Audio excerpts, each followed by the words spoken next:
Hey guys, Assam Gyan official সকলোকে স্বাগতম। আমি এতিয়া শিকিম অনলাইন কাষ্ট সাৰ্টিফিকেট কেনেকৈ এপ্লাই কৰে। প্ৰথমতে TRTFS যাই ক্লিক কৰি ফানে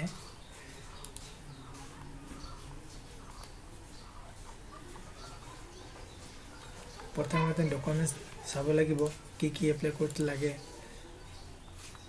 তো সাৰ্চ কৰিম কাস্ট,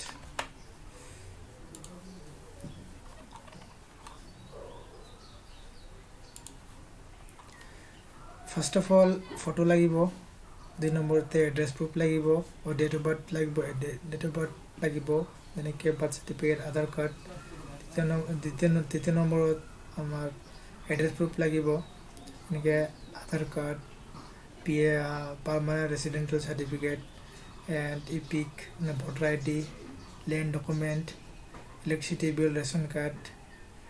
এটা এপ্লিকেণ্টৰ বা এপ্লিকেণ্টৰ পেৰেণ্টছৰ লাগিব, মেণ্ডেটৰী লাগিব। এইটো কাষ্ট চাৰ্টিফিকেট লাগিব, দেউতাৰ নহ'লে ঘৰৰ কাৰোবাৰ লাগিব কাষ্ট চাৰ্টিফিকেট, আৰু recommend of authorised caste certificate. এইটো যদি কাষ্ট চাৰ্টিফিকেট নাথাকে তেনেহ'লে আপোনাৰ এছ'চিয়েশ্যনৰ লাগিব লগতে। আৰু in case father caste certificate not present, মানে যদি দেউতাৰ কাষ্ট চাৰ্টিফিকেট নাথাকে তেন্তে এছ'চিয়েশ্যনৰ লাগিব। আৰু যোনটো অফিচৰ পৰা এটা লিংক চাৰ্টিফিকেট প্ৰভাইড কৰে এইটো লাগিব। এনি আদাৰ ডকুমেণ্টছ যেনেকৈ ছাপৰ্টিং ডকুমেণ্ট লাগিব, ভোটাৰ লিষ্ট, কোড এফিডেভিট, আৰু যোনটো পুৰণি কাষ্ট চাৰ্টিফিকেট থাকে এইটো লাগিব। পিছে ইয়াতে কিমান দিন ডিউৰেশ্যন লিখা আছে, 30 দিনৰ ভিতৰত হৈ যাব। তাৰপিছত আমাক ফিজৰ ষ্ট্ৰাকচাৰ দিয়া আছে, ছাৰ্ভিচ চাৰ্জ 30 টকা লাগিব, এনেকৈ ষ্ট্ৰাকচাৰ দিয়া থাকিব। এতিয়া আমি হোমত যাই ক্লিক কৰিম, তাৰপিছত লগইনত ক্লিক কৰিম। Login for transport public land NOC ছাৰ্ভিচত ক্লিক কৰি ফানে আমি আমাৰ চিটিজেন লগইনটো অ'পেন হ'ব। যদি CSI নাথাকে তেনে চিটিজেনশ্বিপ নিজে এপ্লাই কৰিব পাৰিব এইটো নম্বৰ দি ফানে। যদি আমিতো CSI ডাটা CSIত লগইন কৰিম, এই ছাৰ্ভিচত যাই ক্লিক কৰিম, তাৰপিছত কাষ্ট লিখিম, এপ্লাইত ক্লিক কৰিম। চাব পাৰিব ইয়াতে লিখা আছে কি ইম্পৰ্টেণ্টকেইটা দিয়া আছে। The certificate will be delivered within 30 days। 30 দিনৰ ভিতৰত কাষ্ট চাৰ্টিফিকেটটো প্ৰমাণ পত্ৰ 30 দিনৰ ভিতৰত প্ৰমাণ কৰা হ'ব। ইয়াৰ ফিচাৰ ষ্ট্ৰাকচাৰকেইটা দিয়া আছে, চাব পাৰিব আপোনালোকে। আমি লেংগুৱেজটো চিলেক্ট কৰিম ইংলিছত। কি চাৰ্টিফিকেট এপ্লাই কৰিব এইটো আপুনি চাই ল'ব। ফাৰ্ষ্ট অফ অল আমি OBC এপ্লাই কৰিম।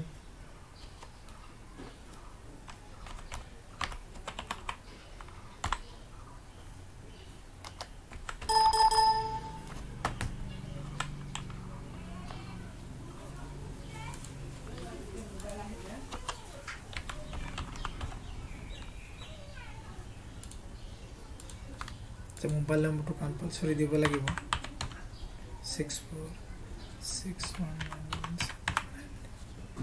পান নম্বৰটো দিব লাগিব। পিছত ইমেইল এড্ৰেছটো নিদিলেও একো কথা নাই, কম্পালচৰি নহয়। এইটো ডেট অফ বাৰ্থটো দিব লাগিব, এইটো কম্পালচৰি হয়। নামটো দিব লাগিব।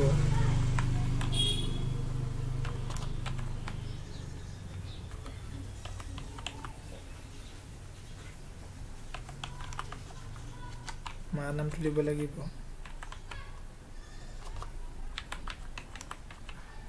পিছত কি কাষ্টৰ হয় এইটো আমি দিব লাগিব,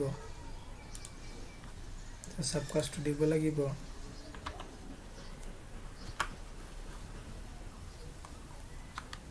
পিছত address line, address 2, address line 2, address line 3 এইটো কম্পালচৰি নহয়, আমি ঘৰ নম্বৰটো দিলেই হ'ল। পিছত ষ্টেট, ৰাজ্য, ডিষ্ট্ৰিক্টটো চিলেক্ট কৰিব লাগিব। তাৰপিছত চাব ডিভিজনটো, চাৰ্কল অফিচ, মৌজাটো দিব লাগিব। পিছত গাঁৱৰ নামটো দিব লাগিব। পিছত থানাটো দিব লাগিব।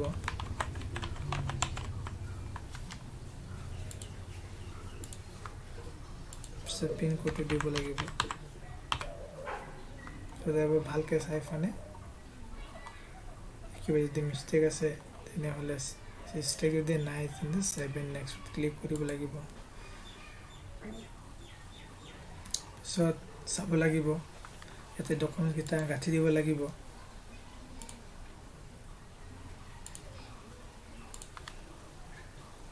এনেকৈ গাঁঠি দিব লাগিব এপ্লিকেণ্টৰ ফটো ইয়াৰ পিছত এপ্লিকেণ্টৰ বাৰ্থ চাৰ্টিফিকেট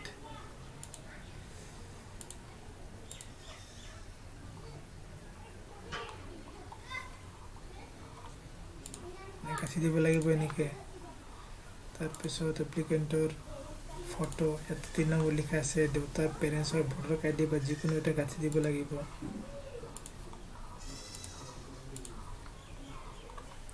তাৰপিছত কাষ্ট চাৰ্টিফিকেট লাগিব কাষ্ট চাৰ্টিফিকেট গাঁঠি দিব লাগিব কাষ্ট চাৰ্টিফিকেট নহ'লে আমি কোড এফিডেভিট গাঁঠি দিব লাগিব 6 নম্বৰতে ৰিকমেণ্ডেশ্যন অফ অথৰাইজ এইটো গাঁঠি দিব লাগিব যোনটো এছ'চিয়েশ্যনৰ গাঁঠি দিব লাগিব 4 নম্বৰতে ছাপোৰ্টিং ডকুমেণ্ট দিব লাগিব যেনেকৈ ভোটাৰ লিষ্ট বা তোৰ NRC এইকেইটা দিব লাগিব তো সবত মই টিপিনে চাব লাগিব এতিয়া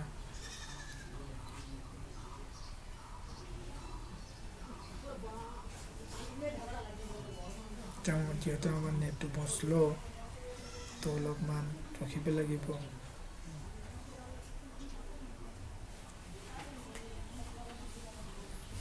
পিছত আহি গ'ল your applicant has been successfully submitted এতিয়া চাব লাগিব কিবা যদি মিষ্টেক আছে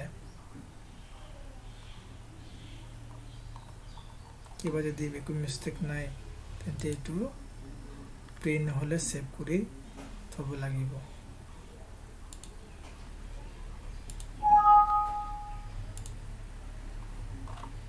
মেক পেমেণ্টত ক্লিক কৰিব লাগিব ইয়াতে পেজৰ কেইটো পেজ আছিলে এইটো দিব লাগিব ইয়াতে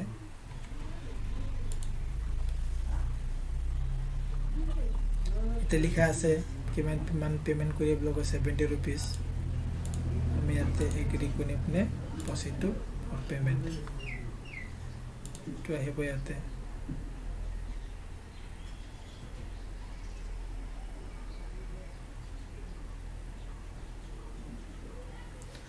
তো আশা কৰোঁ আপোনালোকে বুজি পাইছে তো এনেকৈ এপ্লাই কৰিব লাগিব তো